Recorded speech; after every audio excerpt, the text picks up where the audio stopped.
L'histoire que je vais te raconter ce soir s'appelle La maison aux horloges endormies. T'es prêt? Installe-toi confortablement et je commence.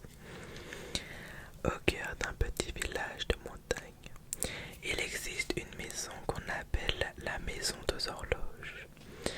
Elle se dresse à l'écart des autres sur une colline doucement inclinée entourée d'herbes hautes et de vieux châtaigniers. Ses murs sont gris, un peu penchés, et ses fenêtres semblent toujours ouvertes, comme si la bâtisse respirait lentement. Quand le vent passe, on entend parfois un très léger tintement à l'intérieur.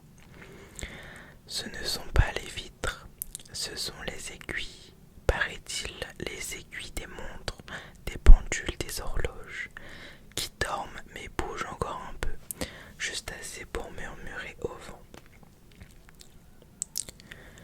Il y a longtemps, cette maison appartenait à un horloger du nom de Lucien Delors.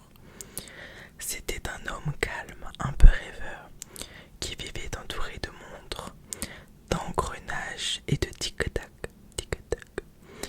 Il réparait les pendules cassées, ajustait les aiguilles des montres de poche et riait doucement quand les enfants du village venaient regarder par la fenêtre pour voir ses outils scintiller. Lucien aimait le son du temps. Il disait souvent « Chaque horloge a son cœur. Si elle s'arrête, c'est qu'elle a besoin d'un peu d'attention, comme nous tous. » Les villageois l'appréciaient, mais le trouvaient un peu étrange. On disait qu'il parlait à ses horloges, qu'il leur confiait des secrets. La nuit, parfois, on voyait encore la lumière de son atelier jusqu'à tard. Et quand on passait près de sa maison, on entendait tous les sons s'unir, les tic-tac, les cliquetis, les battements réguliers, comme une symphonie paisible, hypnotique. Puis, un jour, tout s'arrêta. Les habitants racontent qu'à 3h47 précises, toutes les horloges du village se figèrent en même temps.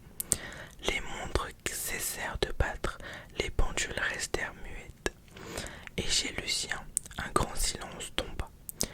Quand on frappa à sa porte, personne ne répondit. La lumière de l'atelier s'éteignit doucement et plus jamais on ne le revit.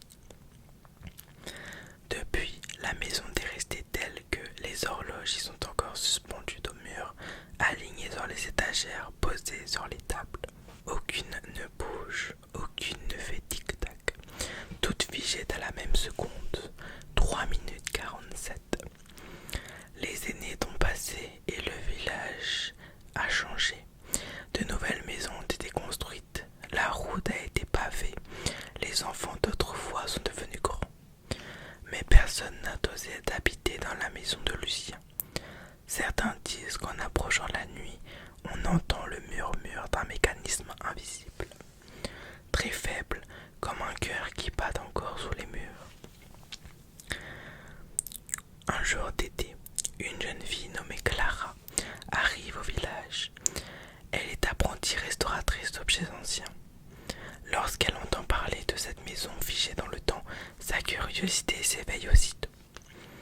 Un après-midi, elle grimpe la colline et pousse la vieille grille.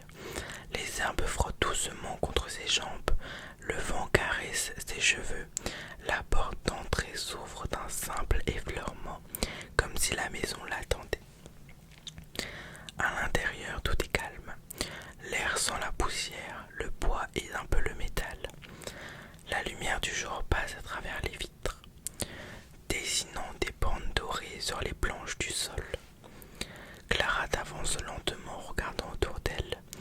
Des centaines d'horloges de toute taille, des grandes comptoises aux montres minuscules, toutes silencieuses, toutes immobiles.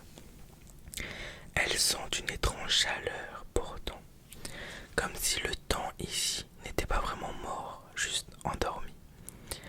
Dans l'atelier, sur une table de travail, elle découvre une petite montre à gousset. Son couvercle est gravé d'un symbole, une fleur. Elle la prend délicatement, la retourne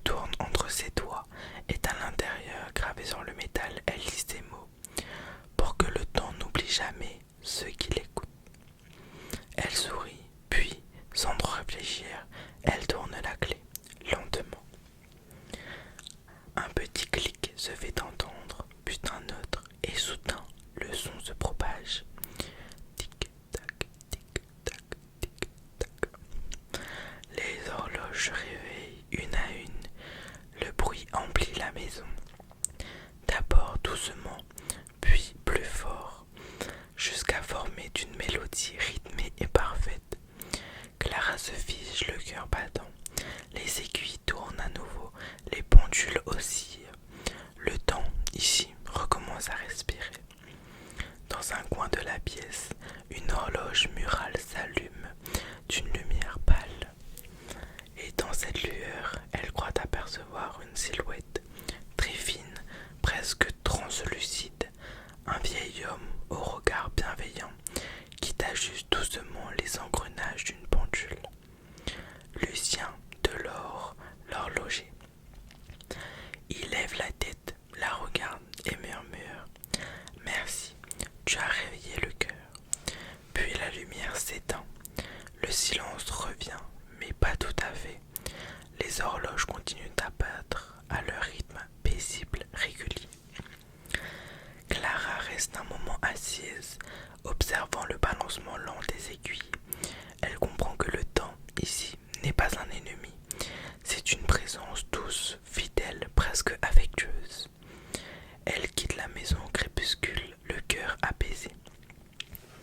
Les jours suivants, les villageois remarquent un changement. Les horloges de leur maison figées depuis des années se remettent soudain à fonctionner.